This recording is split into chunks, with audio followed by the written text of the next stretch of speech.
Welcome, welcome, welcome, welcome, my friends. Happy Thursday, happy Thursday. We have entered into the realm of Virgo. Whew, that Leo season was pretty rough. That was pretty intense. Welcome, welcome to the temple. I'm your high priestess, Erin Saniva McHugh. And as we enter this temple, I welcome the presence of our highest selves. I welcome the presence of the highest consciousness into this space, highest love, highest compassion.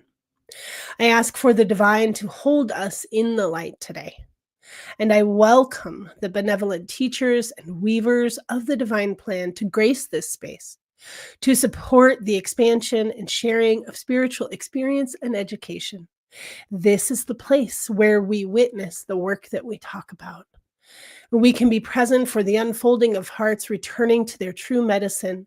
And you may be called to this space today because you are seeking connection to your divinity, or you are seeking a space where you can truly dive in to your inherent perfection, remember how to heal, and walk the path of love, participating in the restoration of the divine plan on earth. And so it is. Welcome, my friends. Welcome.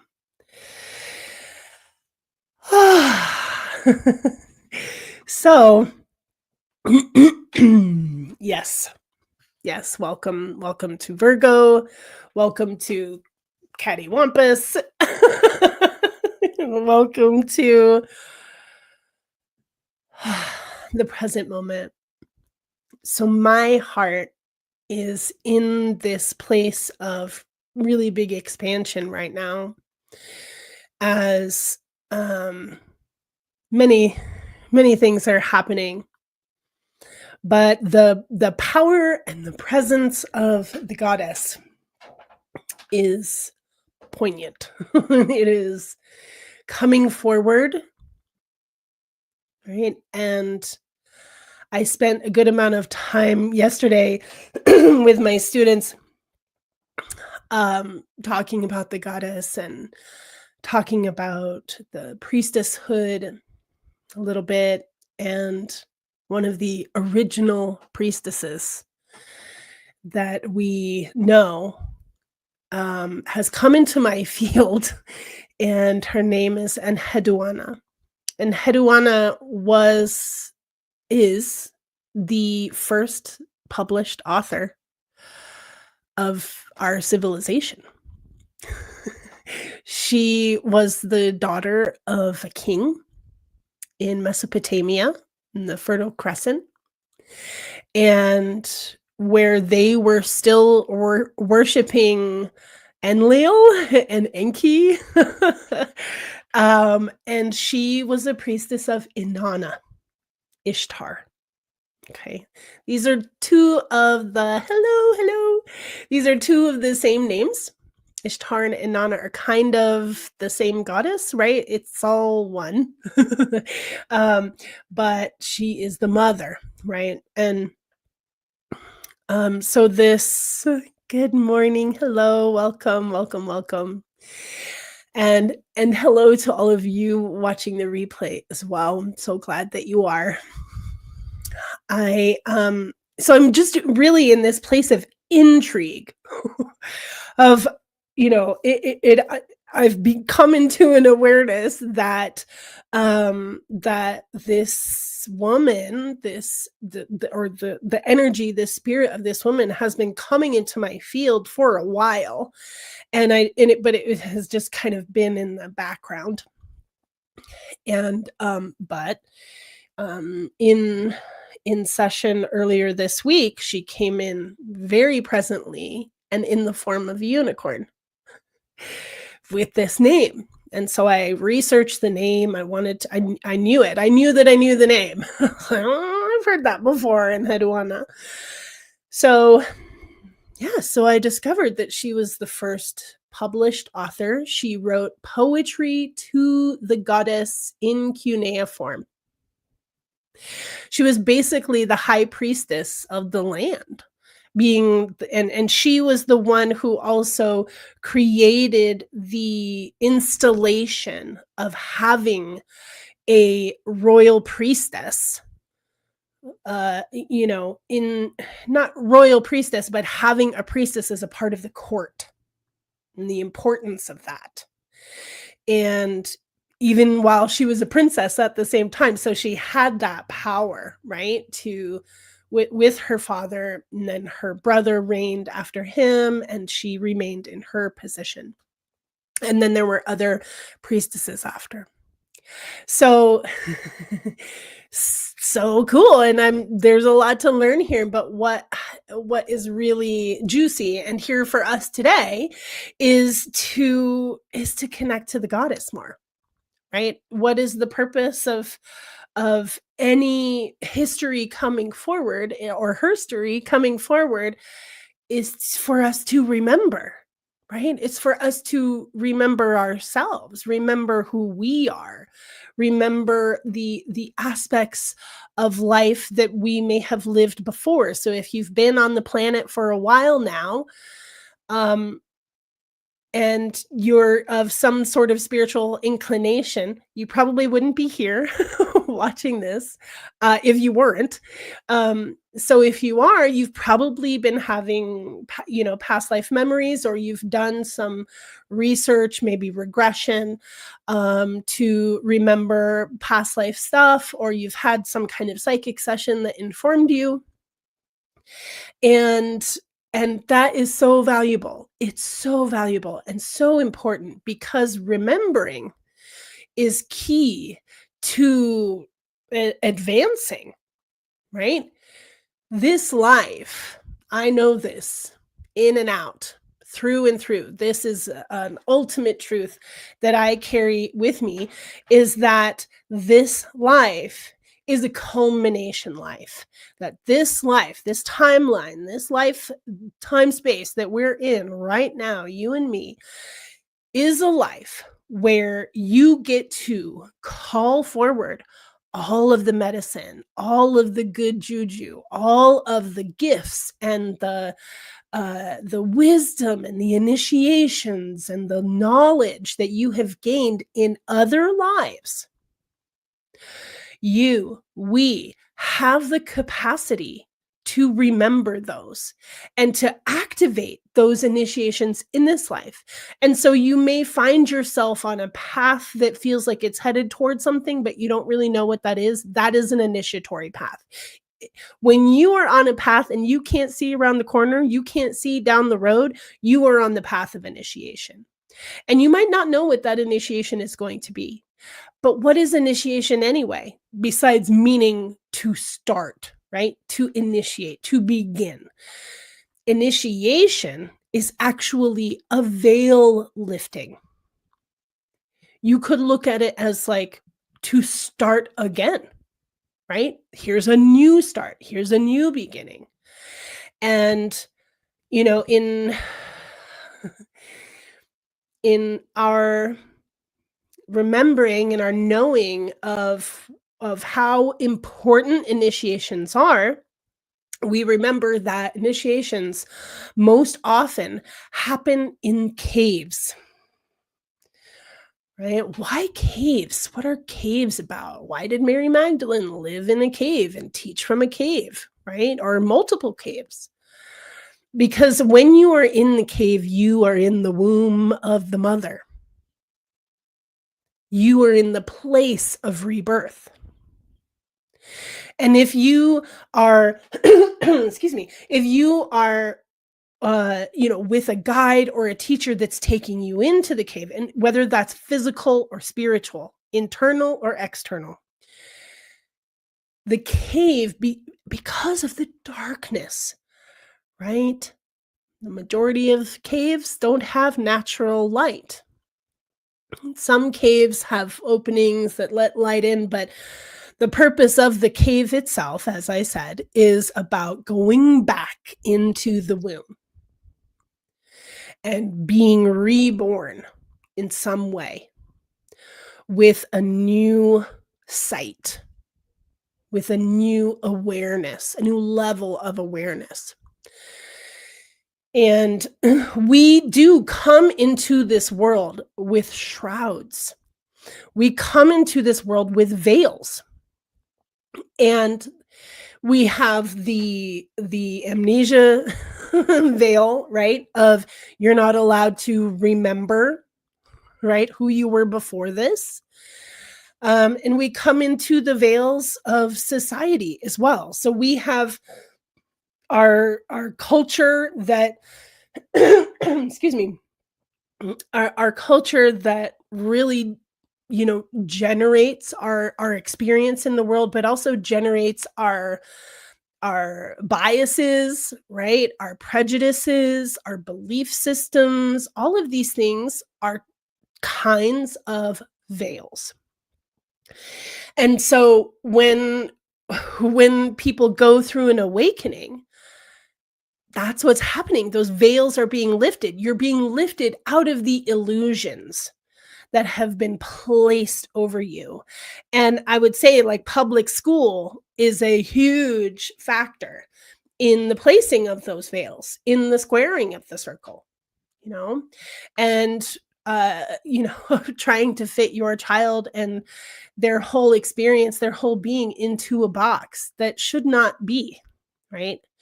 And so the education system, at least here in the West, is a dumbing down of your spirit. So when we allow ourselves to go back to the womb, to go back to spirit of our own accord, right, in our adulthood, then we are providing for ourselves our own initiations. And you go through in life one initiation after another. Welcome, sister. Glad you're here. And in this process of kind of relearning, right? Dismantling the system of education, right? From your being, that is true knowledge, that's true wisdom. And the initiations that come for you, that might be like, maybe you get into a car accident. That's an initiation. That is a huge dramatic, you know, slap in the face from the universe of saying, "Are you listening? Are you paying attention?" Right? And I truly believe that, like, car accidents and things like that are the way that the universe says, "I need you to wake up. I need you to pay attention to your thoughts, what you're doing. Are you present? Are you connected? Are you grounded? Are you nourished?" Right? And all of this, when we really truly allow ourselves to be present, be grounded, connect, nourish ourselves, like, have awareness, not be zoned out, not be in our phones while we're driving, not be, on our phones when we're with our children, not be, even listening to the radio. We're shrouding ourselves with spells and frequency. And it's we have a lot to do to clean up from that. Like, we have to clean up from that. And the cleanup crew is sometimes comes with a slap in the face. But when we're ready, then we start to initiate ourselves. So instead of these kind of circumstantial initiations that happen, we can be more in the, "I wanna level up, I'm ready to grow, what do I need to do in order to do that?" And that's when the goddess shows up. That's when the mother shows up. The goddess is not always the mother, but the mother is always the goddess, right? So, with the divine feminine, we have the maiden, the mother, and the crone. With the masculine archetypes, they are much they're much less about your age and what like where you are in your lifespan, right? For women, we are initiated whether we like it or not, right? We're initiated when our menses start. We are initiated when we have children. Of course, fathers are also initiated at that time. We are initiated when our bleeding stops, right? There's multiple initiations that we go through that are just natural. With men, it's more about, right, like the healer, the warrior, or the king.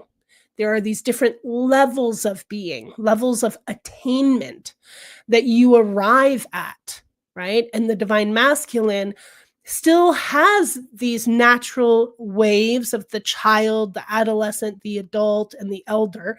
That's normal, that's natural. But they don't have the same, obviously, biological, physiological uh flushing of your insides like women do. So the for men it has to be literally more of a concerted effort to walk through their initiations, which can make being a male much more challenging to reach spiritual, I don't want to say enlightenment, but attainment, spiritual abilities, spiritual wherewithal, right? Centeredness. For men, they have to work harder at it. For women, it comes naturally to us.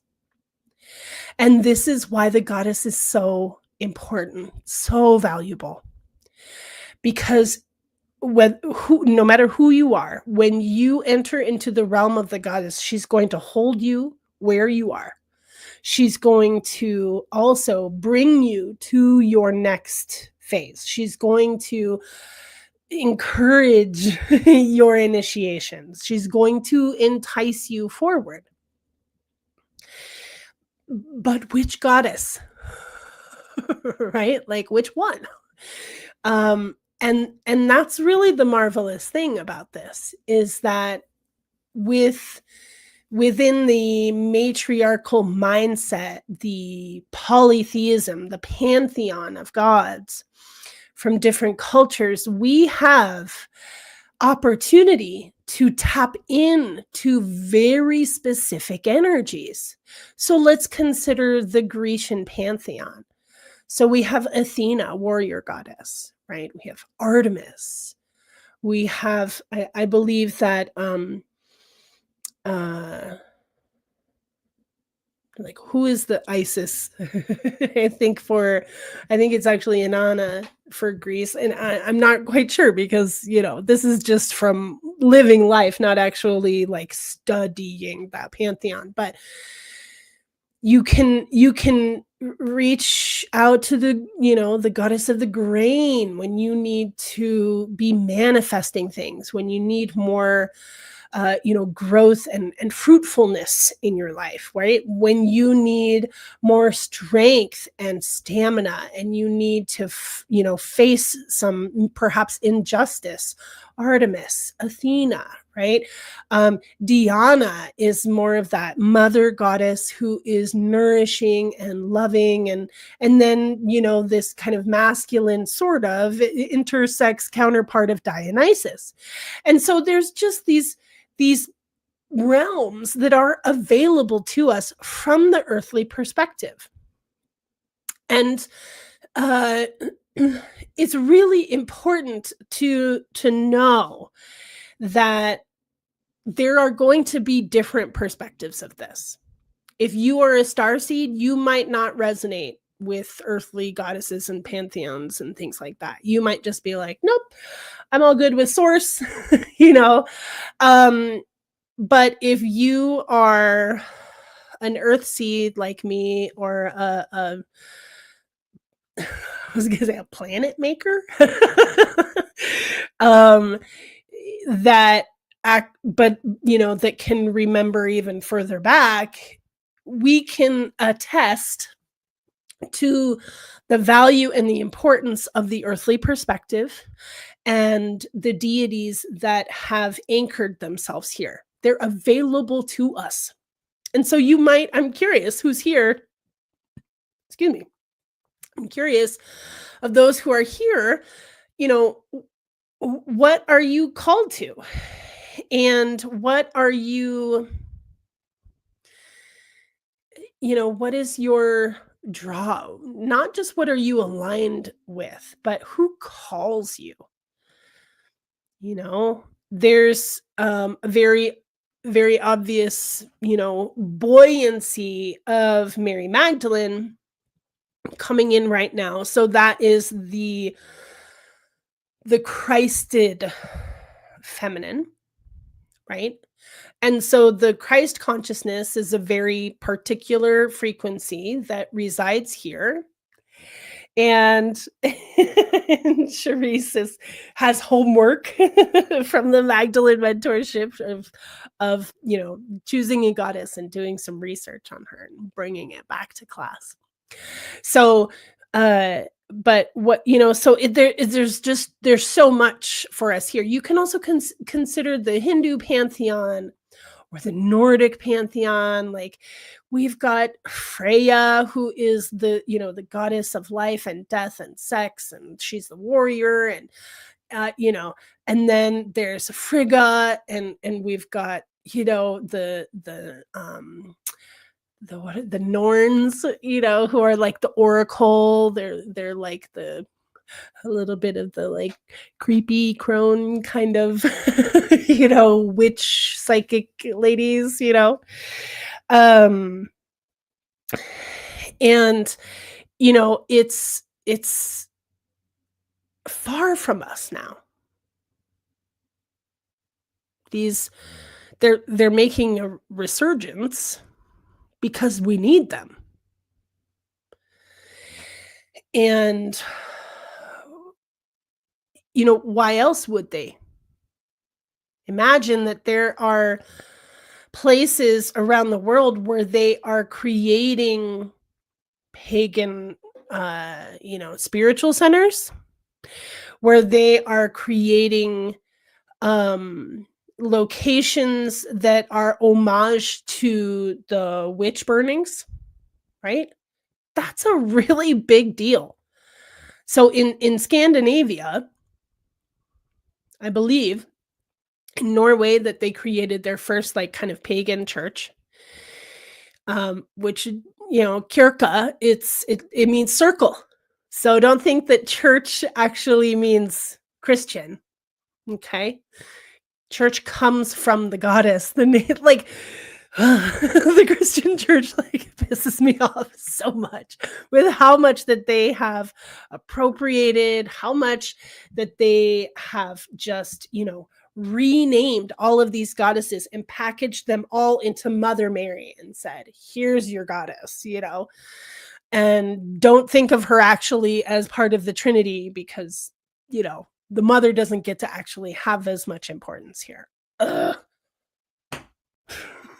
So we, there are these, and also consider the Scottish, oh goodness, what is it called? Starts with a T. But the cloth, right? The fabric, a tartan. And the tartan that was created for the witches, right? So I've been told by a galactic guide that I should leave the goddess behind, that I should not give any energy to the goddess and just go straight to source. Let's take into account that this is a galactic being that is not speaking from earthly perspective. And so after I had that meeting with that galactic being, I was even more dedicated to the goddess, because I wasn't in a like, fuck you kind of a way, but I was in a like, you just don't get it. You don't understand. You have no idea. You have no idea what it means to spend lifetimes developing a relationship with an earthly deity. You have no idea. What does that mean? What does that entail? What does that feel like? What is it? How does it show up? Right? So, tell you a little story. Oh, I love that, Charisse. Yeah, Kuan Yin. Kuan Yin is a beautiful, beautiful goddess.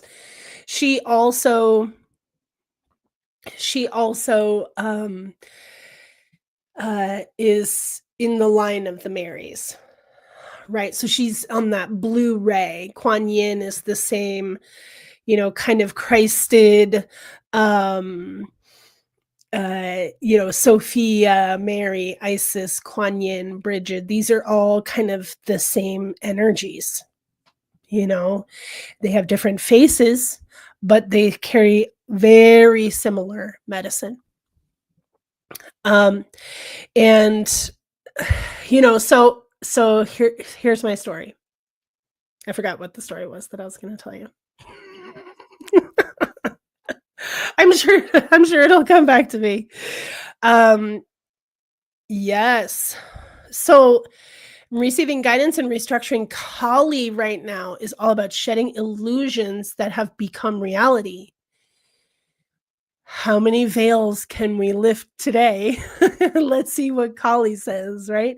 That's absolutely what I was talking about earlier as well, of like the mother, the goddess, is here to lift the veils for us. And boy, if Kali is not not poignant and foremost, in that task, in that job, she loves that. She loves breaking illusion. She loves tearing down false light, false reality, so that you can come back to your raw innocence, your raw true self that needs to be born again, needs to kind of start over in a way and see with fresh eyes. Kali is great for that. And she's quite scary for many. I dated a woman in my 20s who was a priestess of Kali. And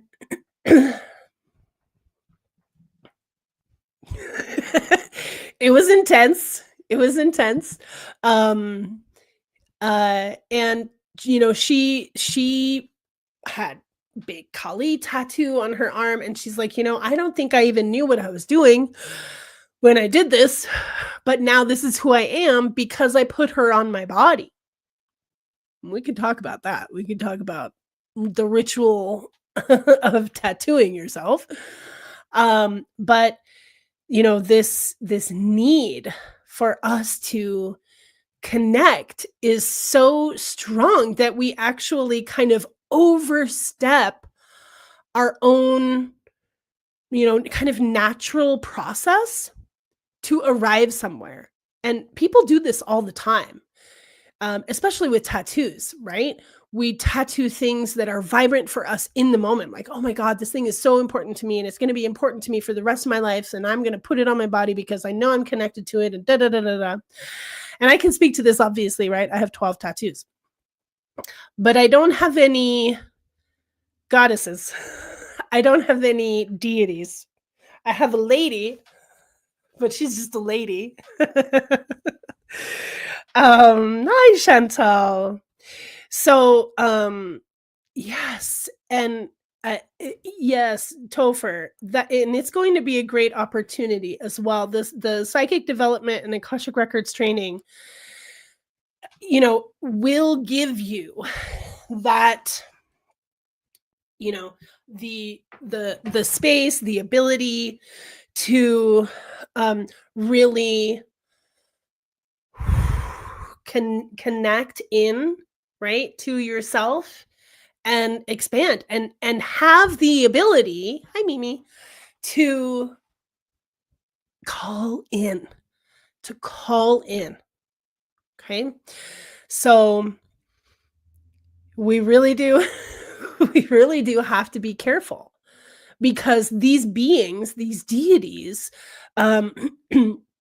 the goddess in her many faces, in many ways, will show up. So be prepared.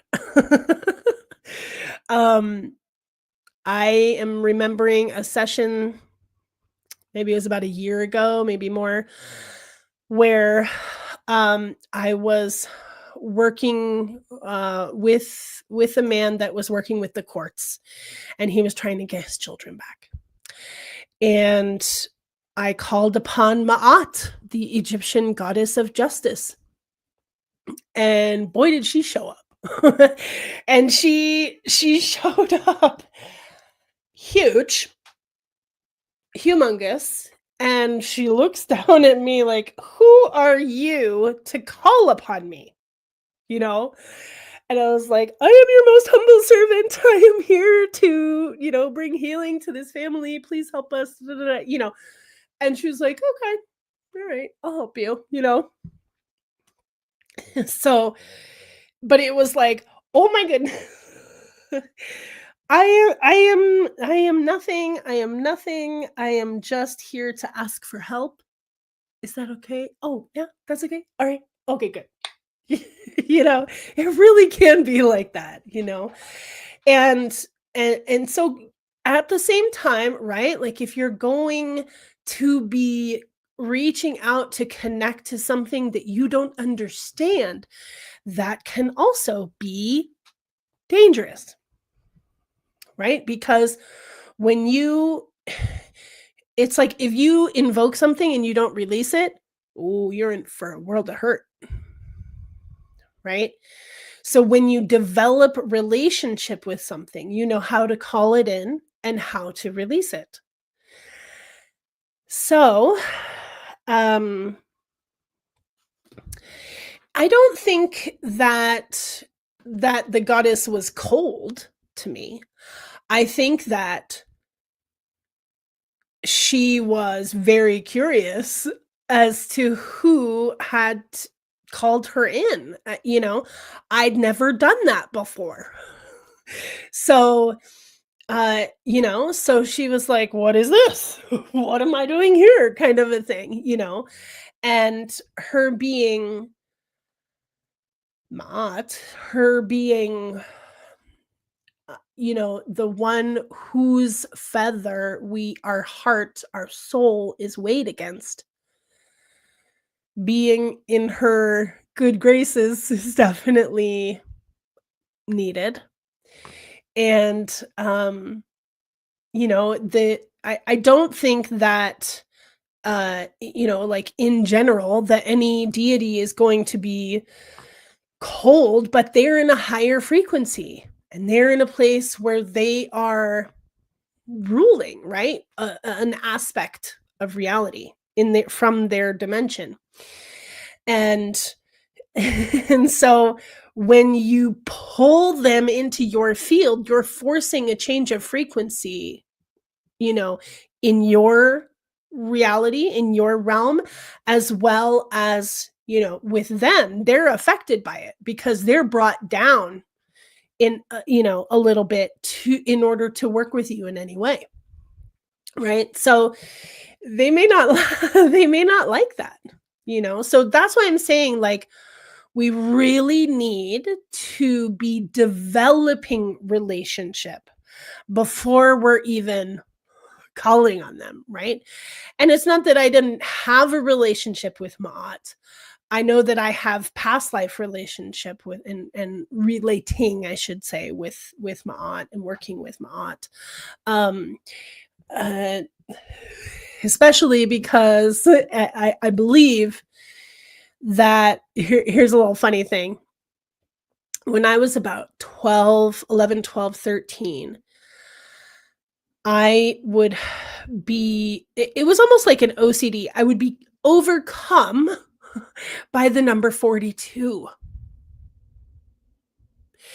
And I would have to say it out loud, and then my spirit would be satisfied and I could move on. Like it was almost like a tick, you know? And it'd be like, "Oh, 42." You know? I remember, like, being in the car with my mom, and I'm like, "Mom," and she's like, "Yeah, well, I'm, like, 42," and she's like, "Okay, honey, okay." You know? And this was also at the time that I was starting to hear voices when I would read certain books. I was there was definitely, a thin veil for me, but I didn't know what 42 was. Later, of course, I learned about, like, The Hitchhiker's Guide to the Galaxy and 42 being the answer to the question of the universe and everything. And I'm like, "Okay, well, I don't know what that's about." But then I learned about 42 confirmations of Ma'at. The 42 confirmations of Ma'at are what the 10 commandments come from. The 10 commandments are shifted because they are like, "You shall not do this," right? But the 42 confirmations of Ma'at are, "I have not done this," right? "I have not killed anyone. I have not hurt anyone. I have not," right? Or "I have." Good thing, right? Dot, dot, dot. So it's really interesting that it's like, oh, so the Old Testament is even pulling from the temple, right? And let's look at this 42 confirmations of Ma'at. So, and Ma'at is M-A apostrophe A-T. And, right? So here we go. Number 1, I have not committed sin. I guess they're all I have not. I have not committed robbery with violence. I have not stolen. I have not slain men or women. I have not stolen food. I have not swindled offerings. I have not stolen from God or goddess. I have not told lies, right? So I have not cursed. I have not. So it goes on. I have not polluted myself. I have not terrorized anyone. I have not behaved with violence. I have not stolen from or disrespected the deceased. I have not taken food from a child. Oh, right? If you can live your life in alignment with the 42 confirmations, you're good. You're pure. I have not exaggerated my words when speaking. I don't think I can say that. I have not worked evil, right? So these are I'll share this. They're calling them the ideals of Ma'at. Yeah, real history. You're welcome. So, I mean, it's so important, and this is part of the veil lifting. This is why I started this podcast, is so that we could talk about these things, that we could talk about what came from the temple, what's been altered and shoved down your throat in a patriarchal manner. These are the ideals, these are the confirmations of the goddess. And they took them and they said, "You will not, you will not," right? And so, and then there's also just, other layers of the 7 deadly sins. My friends, if you want to look through if you want to look at the 7 deadly sins, the best way to do that is look at it from the feminine perspective, which Mary Magdalene taught, which is the 7 powers. I can't remember them right now. I can't list them all right now. I'm like, oh, I could grab my book because it's right here. But let's remember that the mother was here first, right? Everything comes from the mother. Source is the mother. So when the goddess shows up and she says, your mother, your mother loves you unconditionally. That's her job, right? So your divine mother Your divine mother, she also wants you to do well. She wants you to remember who you are in a good way. You are not sinful. You're learning. You're growing. You're a baby. You're a toddler. You're an adolescent. You don't have a prefrontal cortex. You don't have a spiritual, wherewithal, right?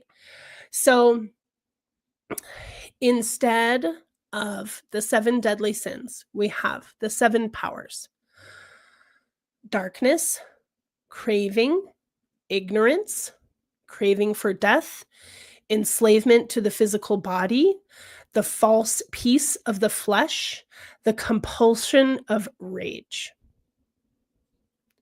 So these are all, you know, aspects of life that we have to move through. We have to move through our ignorance. We have to move through our shadow. We have to move through the fact that we have desires.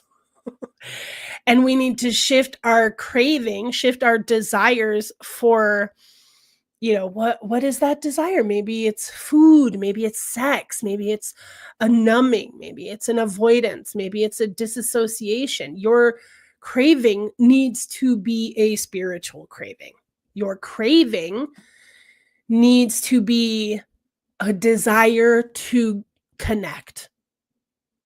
So if you can actually heal the ego, because it's the ego that craves, heal that part of you that allows the craving. Heal the part of you that says, go ahead, eat that candy. Go ahead, smoke that cigarette. If you can actually push through with love, with self-love, this is the same thing as discipline. Discipline is self-love. That's what it is. If you can push through and say, you know what, that's going to hurt me. I'm going to take this craving that I have right now, and I'm going to say, oh, take this, please. I would much rather crave God. I would much rather crave my highest self. I would much rather crave the divine, and allow yourself to shift in that way. So obviously, highly recommend Mary Magdalene Revealed, the first apostle, her feminist gospel, and the Christianity we haven't tried yet. And there's so much in here that is, really valuable for lifting the veils around Christianity, especially. But it can even, it's a starting point. This is not the end all be all. This is a different perspective. And we deserve to have connection. We deserve to have direct connection, and to remove ourselves from the structures of society that have told us that we are less than, that we are sinful, that we are shameful, right? That we are, all of these things. If we can actually turn our attention to the divine feminine, to the goddess herself, she will remind us of our inherent perfection.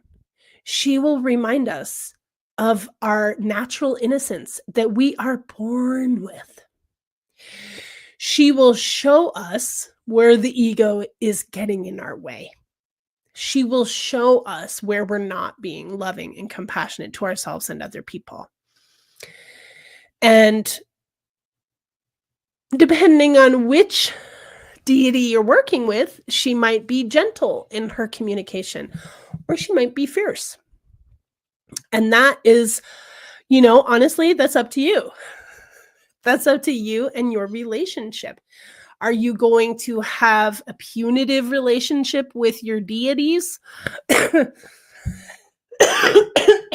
See what that does to me? I would much rather you have a loving nourishing relationship with your deity. Even with source, you can just call it source and just know that source is the dark void from which we all came. Sounds like a yoni to me, sounds like the womb to me, right? So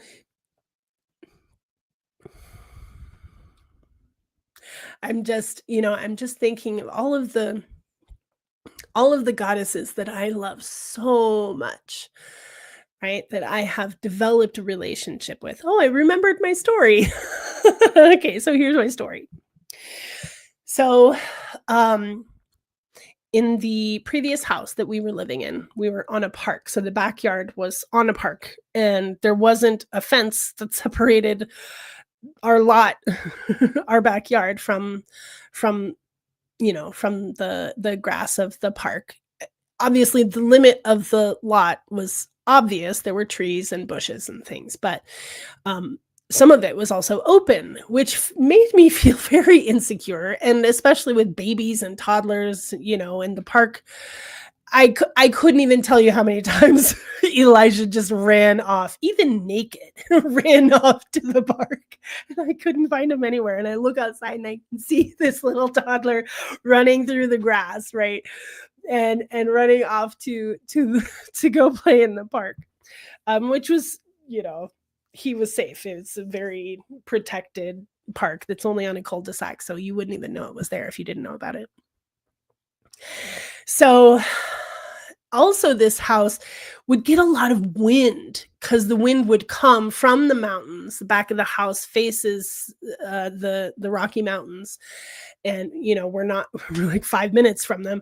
And so so the wind would come down and go through the park and straight into our house and swirl around the house. So you may remember that we had a devastating fire here, um uh Dec- December 2021. And it was a day where we had red flag wind. It was just crazy. And we were actually getting ready for a funeral for my husband's best friend.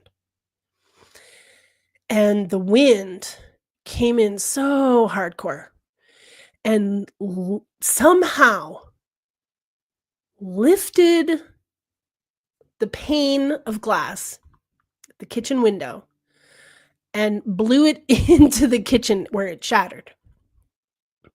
Excuse me, that's incorrect. That was the second time that it happened. The first time that it happened, a tree limb hit the window and it shattered.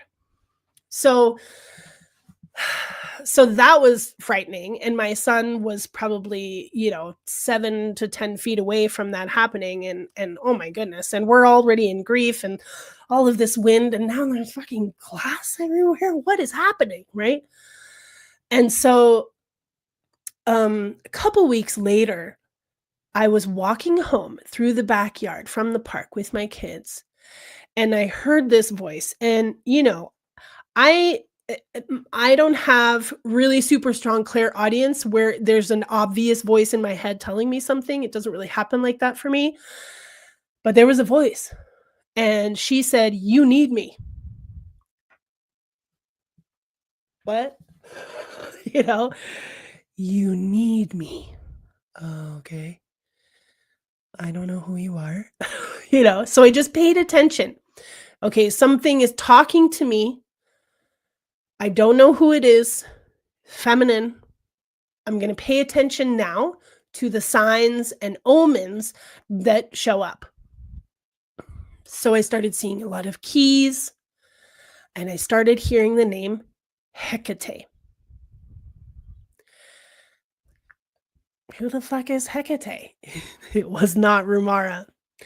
And so I was like, "Oh, Hecate. I don't know anything about Hecate. Who's Hecate?" Right? And then so then it was like coming into my awareness that she was communicating to me, and she was saying, "You need to build an altar in the yard on the lot, at the edge of the lot, to protect the crossroads." So I learned that Hecate is the goddess of the crossroads. And right at the edge of the lot was a pathway that people walked. It wasn't like paved or anything, but it was worn down. It's obvious that people would walk there, like through the neighborhood to get to the park. And then on the perpendicular edge of the lot was an aqueduct. So it actually went under the oh, I love that, Chantal. The aqueduct went under the park and then came up at this corner. And so there was like a little ditch that was like between our house and the next house. So we have a lot of these farmer ditches and stuff, all of these you know, irrigation ditches all over the county. And I was like, "Oh, that's a crossroads. The goddess of the crossroads is calling me," you know? And I was like, "Okay, I need to build an altar." And I didn't do it. I didn't do it in time. And then the window broke again. Another windy day, and this time did the lift, so we had fixed the pane, and it lifted up out of the windowsill, and crashed on the floor right next to Angelina in her bouncy chair in the kitchen. Nobody was hurt, but I'm like, "What is happening? And why are my children always, like, right here?" And so I was like, "Okay, I'm gonna build an altar. I don't even know what I'm gonna do." So I did research and with Hecate, so Hecate being the goddess of the crossroads, she she's feared by many because she is the goddess of life and death. Yes, she is considered to be a Grecian goddess of the underworld, also popular in Malta and Crete. So she's more Cretan than Grecian. And and so she is feared by many. And so I was a little trepidatious. I'm like, is this considered a dark goddess? Because I don't work with dark goddesses. I'm a little bit. And so she likes sweets. So you bring her offerings of sweets and you don't ask her for anything. All you do is give gratitude. All you do is say, "Thank you for watching over me. Thank you for protecting the crossroads. Thank you for standing in this place. Thank you, thank you, thank you." And so once a week for a while, hi, Shannon. Oh, I love that. So yeah, so once a week I would go out and I would give offerings and I would burn a little like birthday candle that was like a 7-minute candle, and I would just sit with her. And I built, because it's like the corner of the lot, it was like open, but it was also this kind of like fairy corner a little bit. And so I actually built a wall of sticks that had all fallen from the wind, right? And I'm like, I'm going to use the energy of the wind to build a protective wall for my Hecate altar. And I made a little effigy out of tree bark, tied it up, had her there, and just had like a crystal and a candle, just really, really simple. I didn't want it to look too pagan, in case anybody looked in on it, including my father-in-law, and just kind of leave it relatively unassuming. And after I did that, I felt so safe. And I did not say this before, but I did not feel safe. I mean, obviously, I didn't feel safe. And so once I did that and had that established and felt like, okay, and now and they also say that Hecate has her hounds of hell. um, she has big black dogs. Well, now I have a big black dog. Is that a coincidence? This is the dog that came to us, years later. So I realized that I have been cultivating a relationship with Hecate for lifetimes. For lifetimes. That's why it was so easy for her to actually come in. I had to educate myself and, and do, do what I needed to do to help me remember in this life. And by doing that, I started to remember other lives where I had been a priestess of Hecate, right? And I had really dedicated my life. So especially when I was at Delphi, when I, was in my Oracle life series, um, we could talk about that at some point, but um, yeah. So it felt like once I realized that, it was like, oh, this is. It feels like more of me is here now.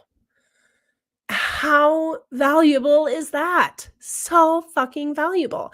And and I'm not afraid of her. I'm not worried about her, presence in any way just because there is so, you know, there's fear around her. And I'll be forthright with you that dear friend did a clearing for me in my house when I had COVID last year and removed her from the house because they didn't understand, because that galactic guide didn't understand. And they saw her from a perspective of you have a witch in your house.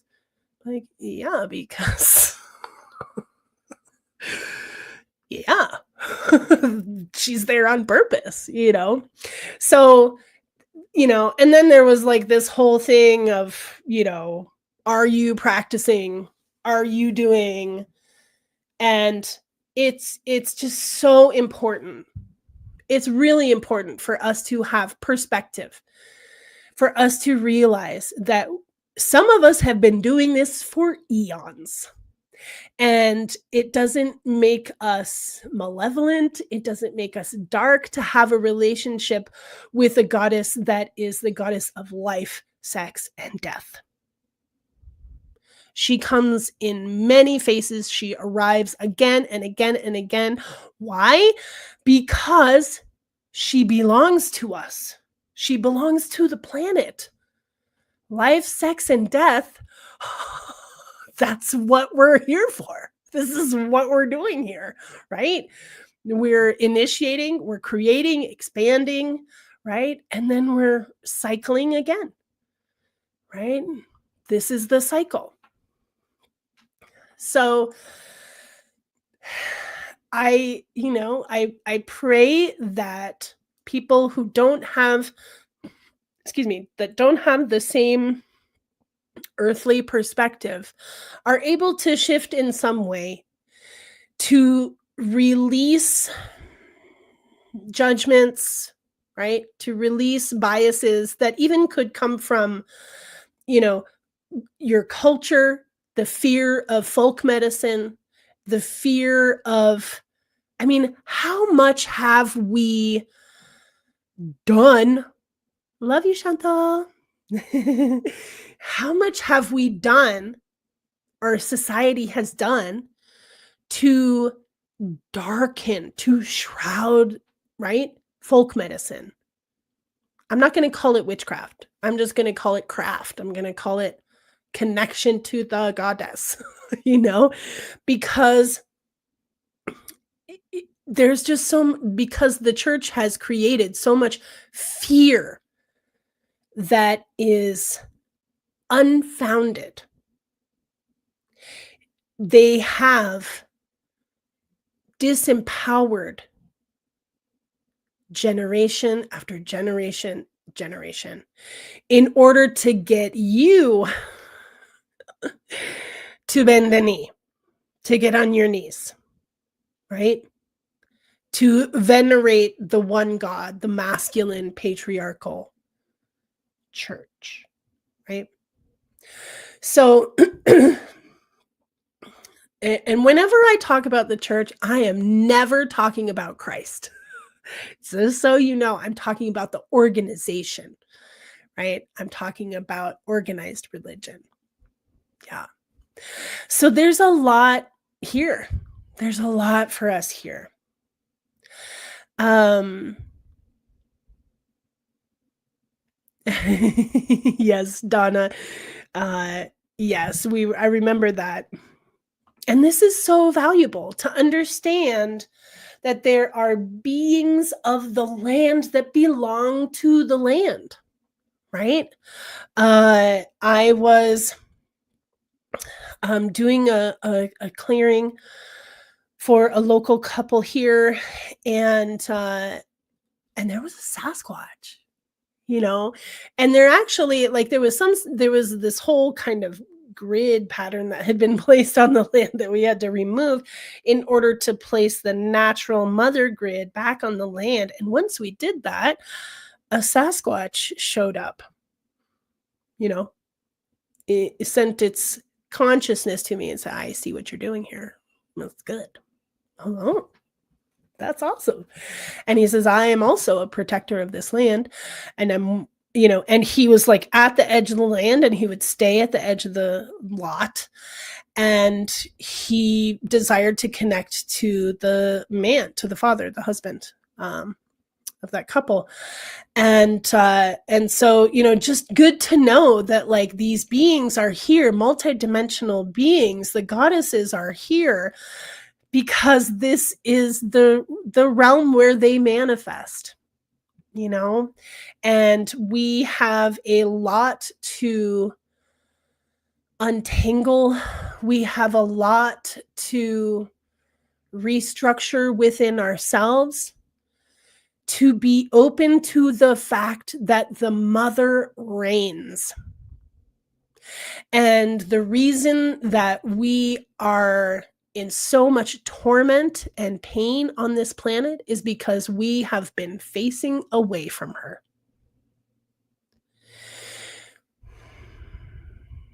And we have been placed in the position facing away from her. That's why there's so much war, so much abuse of innocence, because we have turned away from the mother. And we don't hold her compassionate heart anymore. We don't value who she is and who she's here to protect. The innocent ones, including you. So, in closing,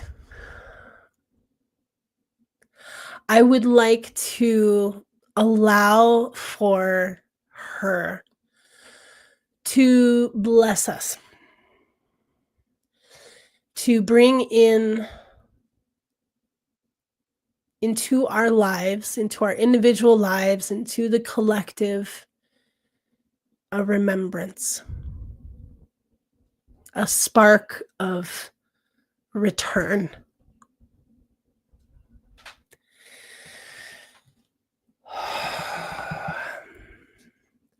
Divine Mother, thank you for being here for this whole monologue, this whole chat, sharing your importance, your brilliance, the value of your presence. I ask Mother Divine Sophia, Mother Mary, this beautiful blue ray lineage, the ruby lineage. Yeah. Yes. The emerald crystal heart ray, the emerald orders. Divine Mother, source of all beings, I ask that you bless us, that you anoint us with your light, and I allow myself to hand my voice over to you. In the name of love.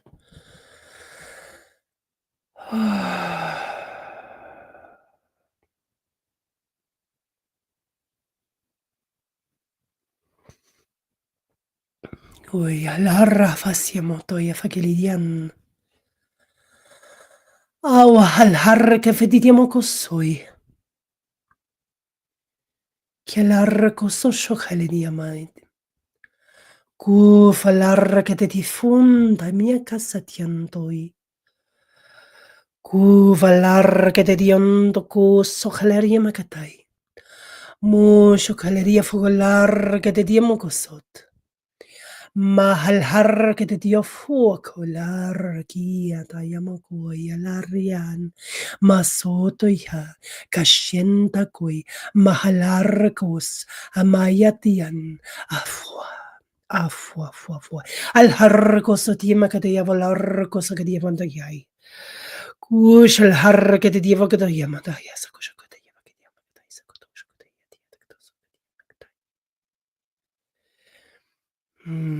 Beloved children of light, thank you for your remembrance.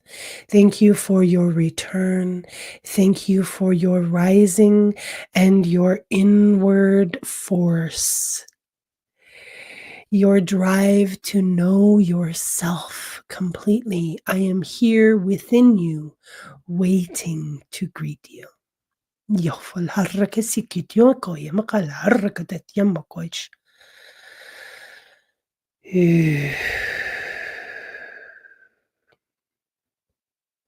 Thank you, Mother. And we give so much veneration, devotion to the Divine Mother, to the Goddess in all of her forms, in her spectrum of loving embrace. Brilliant teacher, counselor, graceful one. We welcome you into our hearts as it serves our highest good. We welcome you into our realm, into our dreams, into our life path, so that we can walk this earthly walk in connection to all that is. Thank you. Help us to remember who we are in all ways and always. Thank you. Thank you. Thank you. Thank you. Thank you, my friends. It's always good. Excuse me. It's always good to be here with you, to share my heart. Thank you for receiving.